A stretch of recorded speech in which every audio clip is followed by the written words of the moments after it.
Pemirsa, Badan Legislasi DPR RI memastikan akan menyiapkan proses perbaikan Undang-Undang Cipta Kerja sebagai tanggung jawab atas keputusan Mahkamah Konstitusi.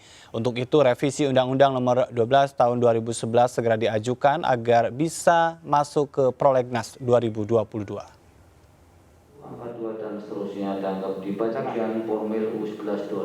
Badan Legislasi DPR RI merespon putusan Mahkamah Konstitusi yang menyebut Undang-Undang Cipta Kerja inkonstitusional bersyarat. Hal tersebut dilakukan dengan merevisi Undang-Undang 12 Tahun 2011 tentang pembentukan peraturan perundang-undangan. Menurut penafsiran Balik DPR, Undang-Undang Cipta Kerja menjadi inkonstitusional akibat proses pembentukan undang-undang lewat Omnibus Law tak terdapat dalam Undang-Undang 12 Tahun 2011 tentang pembentukan undang-undang. Judicial review maka bisa setiap saat dilakukan perubahan oleh DPR maupun pemerintah. Namun tentunya harus melalui mekanisme ada draft, ada naskah akademis, ada draft rancangan undang-undang, dan kemudian juga harus masuk program legislasi nasional. Dan Desember ini kami akan ada penetapan penyusunan program legislasi nasional. Insya Allah ini akan kami dorong dan kami persiapkan sehingga pada awal tahun setidak-tidaknya bulan 1, bulan 2, paling lambat bulan 3, ini semuanya sudah selesai memenuhi harapan. Meski demikian, Undang-Undang Cipta Kerja masih berlaku hingga proses perbaikan selama 2 tahun. Dari Jakarta, Raharjo Patmo, iNews melaporkan. Sementara itu, Kamar Dagang dan Industri mengapresiasi terhadap keputusan yang dikeluarkan oleh Mahkamah Konstitusi terkait dengan Undang-Undang Cipta Kerja. Keputusan tersebut menurut kalangan pengusaha dilakukan supaya pemerintah bisa merevisi aturan turunan yang ada di dalam undang-undang itu. Badan Kebijakan Moneter dan Jasa Keuangan Kadin mengatakan keputusan MK terhadap Undang-Undang Cipta Kerja diapresiasi oleh kalangan pengusaha. Namun demikian, ada 2 hal yang menjadi perhatiannya di mana yang pertama keputusan tersebut bukanlah keputusan yang material dan substansi. Dan yang kedua adalah aturan turunan di dalam undang-undang tersebut agar bisa diberlakukan dalam kurun waktu 2 tahun ke depan supaya dapat memberikan kepastian investasi dan dunia usaha. Kalangan pengusaha mengapresiasi keputusan MK agar pemerintah melakukan revisi atas Undang-Undang Ciptaker. Tetapi memang ada 2 hal yang perlu kita lihat dan kita cermati dengan tepat di sini. Yang pertama adalah bagaimana perintah MK tersebut atas aspek formil. Jadi bukan atas aspek materi maupun substansi. Aspek yang kedua adalah bagaimana aturan-aturan turunan yang telah dikeluarkan tetap diberlakukan. Jadi tentunya kalangan pengusaha tetap berharap 2 tahun ke depan keputusan MK bisa dilaksanakan dengan baik dan bisa memberikan kepastian hukum terhadap investasi, dunia usaha, pengusaha maupun seluruh karyawan. Seperti diketahui dalam putusannya, MK melarang pemerintah menerbitkan peraturan pelaksana terhadap Undang-Undang Ciptaker selain yang sudah ada. Selain itu, Mahkamah Konstitusi juga melarang pemerintah mengambil kebijakan baru yang memiliki dampak cukup luas yang didasarkan atas Undang-Undang Cipta Kerja selama belum diperbaiki. Dari Jakarta, Gilang Praditya, iNews melaporkan. Mahkamah Konstitusi memutuskan Undang-Undang Cipta Kerja inkonstitusional dan harus diperbaiki dalam waktu paling lama 2 tahun. Pemerintah menyatakan akan segera melakukan perbaikan. Dan untuk mendalami hal ini, sudah ada Ade Irfan Pulungan, tenaga ahli utama kantor staf Presiden. Selamat sore Bang Ade. Selamat sore Ajat. Baik, saya ingin minta tafsir dari pemerintah ini sebetulnya. Seperti apa menyikapi putusan Mahkamah Konstitusi? Karena ini banyak penafsiran, lalu pemerintah seperti apa menafsirkannya? Ya, kalau bagi kami pemerintah tentu tidak ada tafsir ya. Kami berdasarkan hasil amar putusan yang telah dibacakan oleh 9 orang hakim Mahkamah Konstitusi, di mana salah satu poinnya ya, di poin keempat itu menyatakan Undang-Undang Cipta Kerja ini masih berlaku dan harus diperbaiki dengan masa waktu 2 tahun. 2 tahun perbaikannya, diberikan kesempatan kepada pemerintah atau pembuat undang-undang, pemerintah dan DPR untuk memperbaikinya. Yang kedua tentu dari masa perbaikan itu tidak diperkenankan untuk mengeluarkan turunan dari regulasi atau peraturan dari Undang-Undang Cipta Kerja itu. Nah, terhadap amar putusan ini tentu pemerintah sangat menghargai, menghormati ya dan menjunjung tinggi hasil keputusan ini. Bu, kita berharap ya, saya juga secara pribadi berharap bukan hanya pemerintah yang menghormati, tapi kita semua lapisan masyarakat harus kita sama-sama menghormati, ya, menghargai keputusan yang sudah diucapkan, yang sudah disampaikan oleh Mahkamah Konstitusi ini terhadap Undang-Undang Cipta Kerja ini. Baik. Begitu. Bang Ade, ini kan Undang-Undang Cipta Kerja awalnya diajukan oleh pemerintah, lalu dengan adanya keharusan untuk memperbaiki, apa langkah pemerintah yang akan dilakukan? Ya, tentu sesuai dengan hasil putusan Mahkamah Konstitusi itu, ya diberikan waktu 2 tahun oleh pembuat undang-undang. Itu dikatakan pembuat undang-undang ya, bukan hanya pemerintah. Jadi artinya pemerintah bersama DPR mempunyai waktu 2 tahun. Nah, kami dari pemerintah tentu akan segera mungkin melakukan koordinasi ya terhadap DPR untuk bisa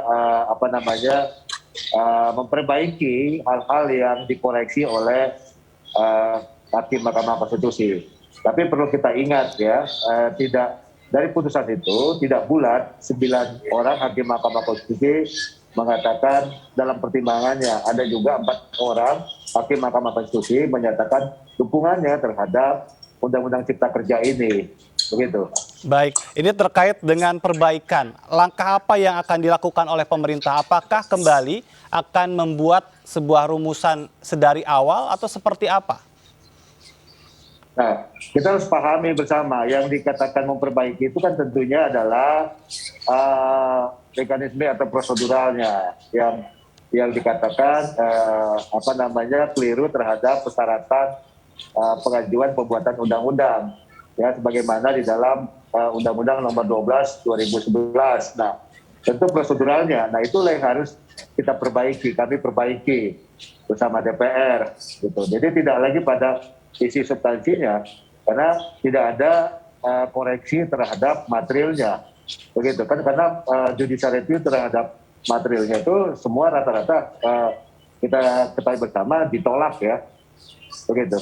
Baik, artinya yang akan dilakukan oleh pemerintah dalam hal ini hanya akan berkoordinasi dengan DPR dan tidak kembali membuka adanya partisipasi masyarakat, begitu Bang Ade?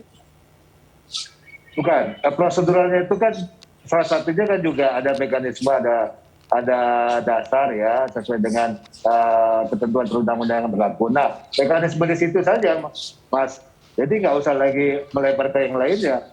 Jadi kalau misalnya ada partisipasi ya kita akan lakukan, ya kan? Nah, artinya sesuai dengan ketentuan perundang-undangan yang berlaku itu saja. Karena yang dimintakan atau dikoreksi oleh Mahkamah Konstitusi kan dalam hal itu, ya kan?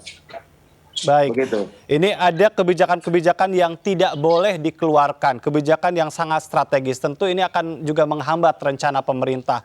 Lalu apa yang bisa atau akan dilakukan oleh pemerintah dengan tidak ada payung hukum untuk beberapa hal yang nanti mungkin sudah direncanakan? Ya, tentu hasil keputusan Mahkamah Konstitusi itu ya terhadap misalnya turunan atau regulasi yang sudah disiapkan oleh pemerintah. Ya, dengan dikeluarkannya ini ya kita menghormati tentunya kami pasti akan menahan dulu regulasi terhadap turunan dari Undang-Undang Cipta Kerja ini. Nah, itu kan yang juga ditegaskan dalam amar putusan Mahkamah Konstitusi ya. Nah, kita harus menghormati itu, menghargai dan menghormati itu. Nah, tentunya semua regulasi atau katakanlah peraturan turunan dari Undang-Undang Cipta Kerja ini ya, apakah itu PP, peraturan pemerintah, putusan menteri dan peraturan presiden itu kan masih berlaku sebelum dikeluarkannya putusan Mahkamah Konstitusi ini. Begitu. Baik, artinya kalau sekarang kalau bicara tentang dampak ada beberapa aturan yang mungkin sedang dirumuskan dan itu tidak boleh digolkan gitu kan. Ini seperti apa sebetulnya pemerintah sendiri memetakan aturan-aturan turunannya itu? Ya, nanti kan itu di tataran teknis ya. Tentu di kementerian terkait yang bisa menjelaskan itu. Ya, karena itu kan kembali kepada kebijakan atau peraturan yang ada dalam setiap pasal per pasal yang memang itu dimungkinkan membuat turunan regulasinya gitu. Jadi nanti itu adalah kita lihat bersama ya, apakah misalnya turunan regulasi dari Undang-Undang Cipta Kerja ini ya. Tapi yang jelas pasti kami tidak akan melanggar ya ketentuan yang telah disampaikan oleh Mahkamah Konstitusi gitu. Begitu. Baik, karena memang putusan MK sendiri setidaknya masih membolehkan ya aturan yang sudah dikeluarkan untuk tetap berlaku. Tapi kalau kembali ke putusan MK bicara tentang syarat formil yang harus diperbaiki, artinya pemerintah mengaku bahwa isi Undang-Undang Cipta Kerja memang tidak bermasalah? Iya, kan tadi saya katakan ada 4 orang hakim Mahkamah Konstitusi dalam pertimbangannya juga mengatakan ada hal yang sangat baik juga yang ada dalam Undang-Undang Cipta Kerja ini. Artinya dalam putusan Mahkamah Konstitusi ya itu tidak bulat 9 orang hakim Mahkamah Konstitusi itu memberikan pendapatnya terhadap penolakan Undang-Undang Cipta Kerja ini. Ada juga yang mendukung ya diterbitkannya Undang-Undang Cipta Kerja ini dengan alasan-alasan yuridis dan alasan-alasan filosofis yang kita sama-sama ketahui dan kita sudah kemarin kita dengar bersama gitu. Yeah. Nah, kami tidak mau berdebat lagi masalah itu. Kami sangat menghargai dan menghormati semua keputusan yang telah diambil oleh 9 orang hakim Mahkamah Konstitusi.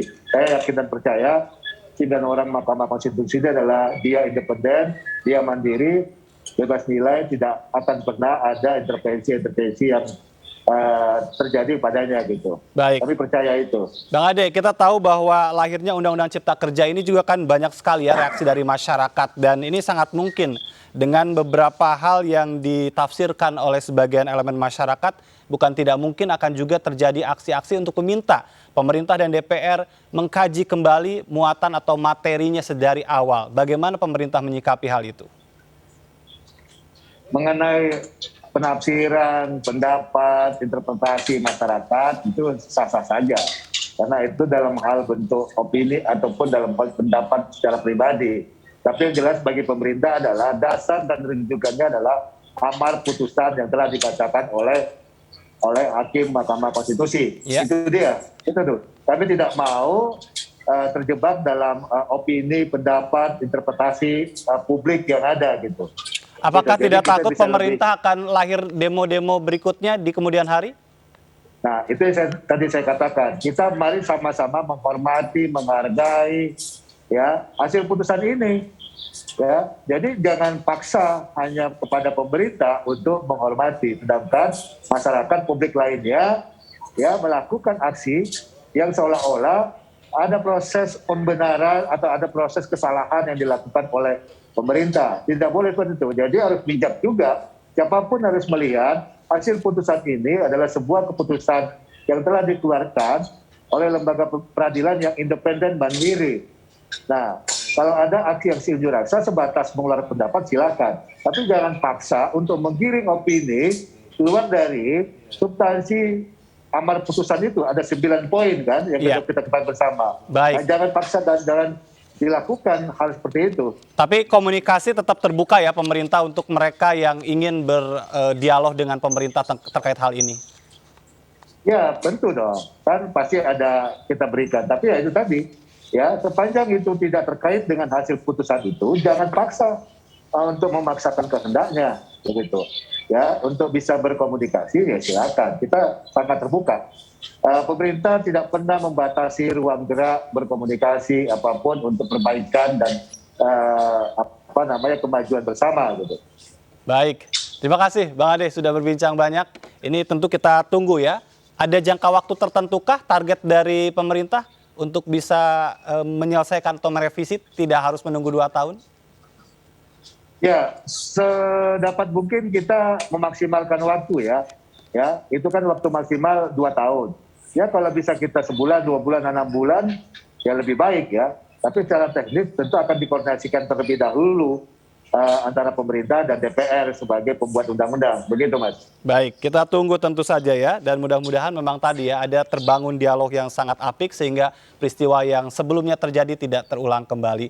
Terima kasih, Ya. Bang Ade Terima kasih, Irfan terima kasih. Pulungan, tenaga ahli utama Kantor Staf Presiden sudah berbincang di Indonesia Petang. Salam sehat.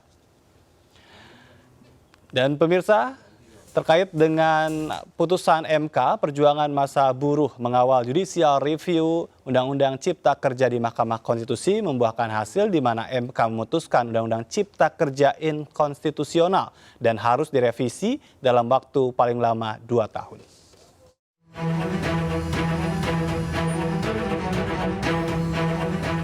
Perjuangan masa buruh mengawal persidangan judicial review Undang-Undang Cipta Kerja di Mahkamah Konstitusi akhirnya membuahkan hasil.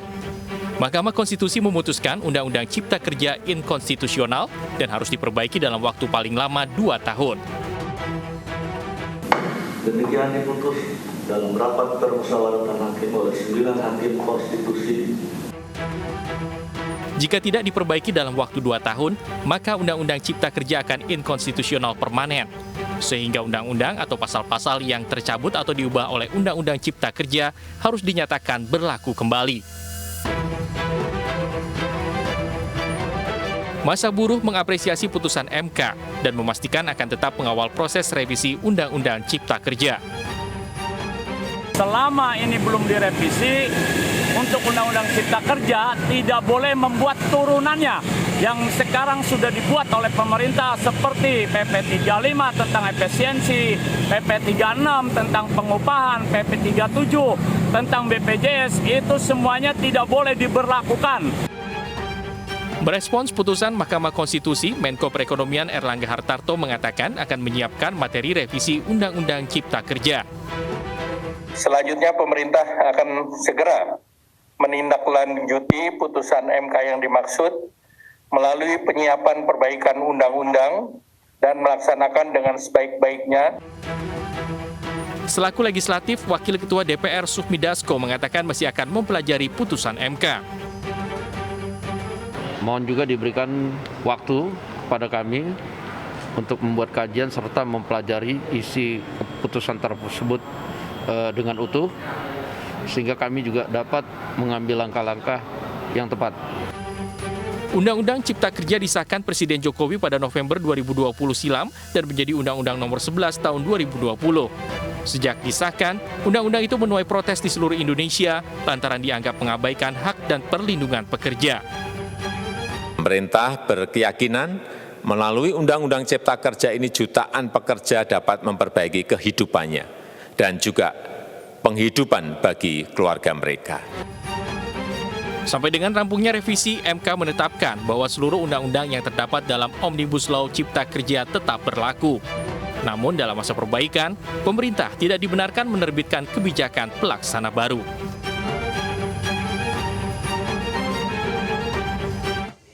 Pemirsa, kami masih akan kembali dengan informasi penting lainnya. Tetaplah di MNC News.